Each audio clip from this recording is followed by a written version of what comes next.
It's barely 3 months to Nigeria's general elections, and voices wrapped in high expectations are rising.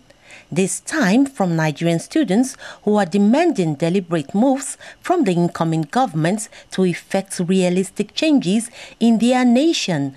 Mayowa Shiwaniku is a postgraduate student of the Department of Measurement and Evaluation.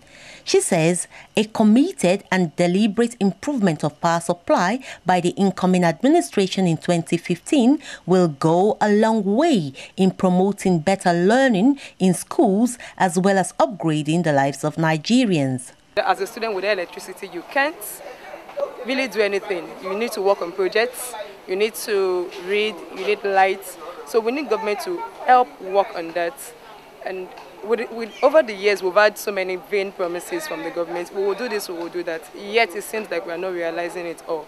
Probably if they think they are realizing, just for some people at the top. So we expect that they come down to the grassroots, from the local government level.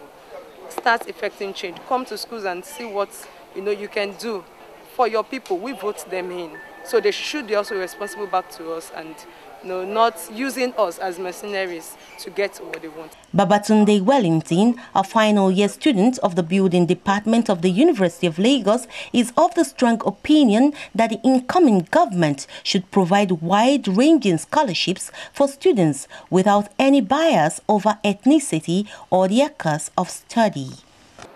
Our parents might not be financially buoyant, but the government can make provision for scholarships that can even get to the average student. Omoyede Bosede, a guardians counselor in the making, says the incoming administration should enlarge its scope through an impressive commitment to the provision of jobs for the unemployed. There are no jobs, there's nothing to do.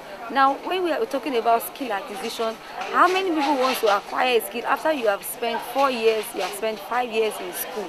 And then I believe that you should be able to put your certificate to use. For me, I believe it is not everybody that is so good with craft or skill. Some people will have to be in the offices based on their traits, based on their personality.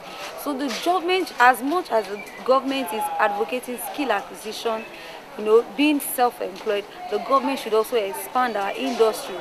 They should give employment opportunities for the youth to also come in. However, 18-year-old Sumtochukwu, studying quantity surveying, says he just cannot stand the incessant strike actions which are embarked on by tertiary institutions. Strikes come on for years, like you see a strike for like 2 years.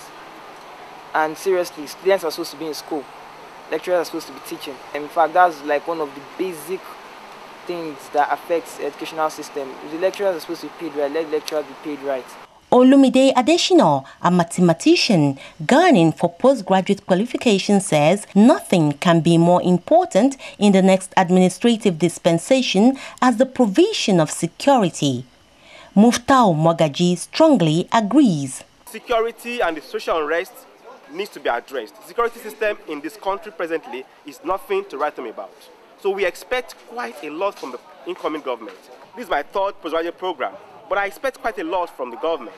Even at this stage, an average graduate cannot live a decent life. Basically, it's not funny how people are dying every day. You see the newspapers, people are dying, so many people are dying, it's a pity. So, number one thing I will expect any government that is coming in, whether state or federal, is to work on our security. Then, secondly, I know basically everybody will come and promise us electricity, which is almost impossible. Because we've been hearing that right from when I was born. So, I don't know anything they want to promise us, but basically they should just work on the security aspect of it. However, there are some youths like Victor Adeniyi and Shokpe Johnson who are visibly fed up with Nigeria's administrative system. They say through the years, successive leaderships have failed to act responsibly with commitments to their electioneering promises. Well, really, I can't say I have confidence in the new government that is actually coming or that is not coming. The past systems have caused us to lose quite some hope in the government. They make promises, but they don't do what they say they will do. However the pendulum swings, it is very clear that the Nigerian youth desires realistic good governance, devoid of corruption and blame trading with the opposition, when responsible leadership ought to be made the ultimate focus. From Lagos, Jacqueline Ogoh reporting for the Nigerian Democratic Report, NDR.